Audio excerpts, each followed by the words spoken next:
بسم اللہ الرحمن الرحیم۔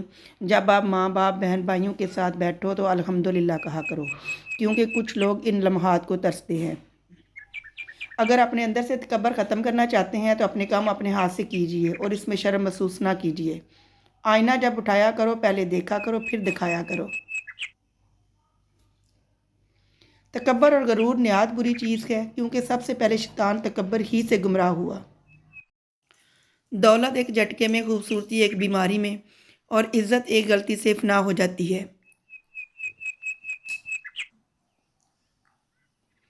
عبادت کی کثرت پر غرور نہ کرو، کیونکہ زیادہ عبادت کے باوجود ابلیس کا کیا حال ہوا۔ کسی نے برف سے پوچھا، تم ہر وقت اتنی ٹھنڈی کیسے رہ لیتی ہو؟ برف نے بڑا اچھا جواب دیا، میرا ماضی بھی پانی اور مستقبل بھی پانی ہے، تو گرمی کس بات کی؟ اسی طرح انسان کا ماضی بھی مٹی ہے اور مستقبل بھی مٹی ہے، تو پھر غرور کس بات کا ہے؟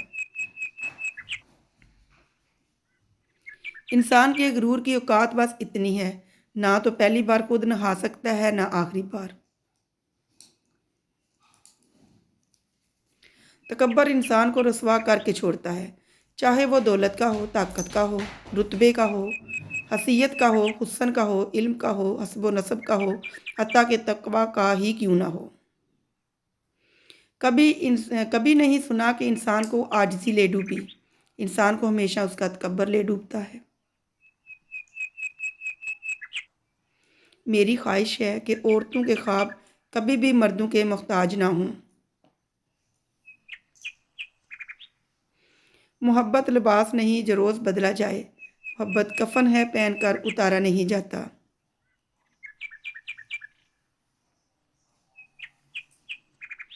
دوسروں کا دل توڑنے والے کو اللہ پاک ایسا توڑ دیتا ہے کہ اس کا جینا بھی مشکل ہو جاتا ہے۔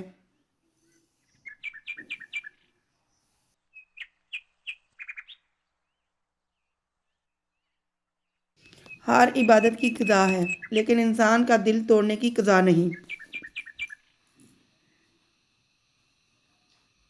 پوچھا گیا لفظ کیا کر سکتے ہیں؟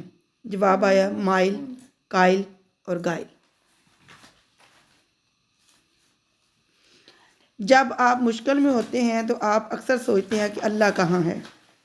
اگر آپ نے ابھی تک ہمارے چینل کو سبسکرائب نہیں کیا تو سبسکرائب کر لیجیے اور بیل آئیکن کے بٹن کو ضرور دبائیں تاکہ ہماری ہر نئی آنے والی ویڈیو کا نوٹیفیکیشن آپ کو ملتا رہے۔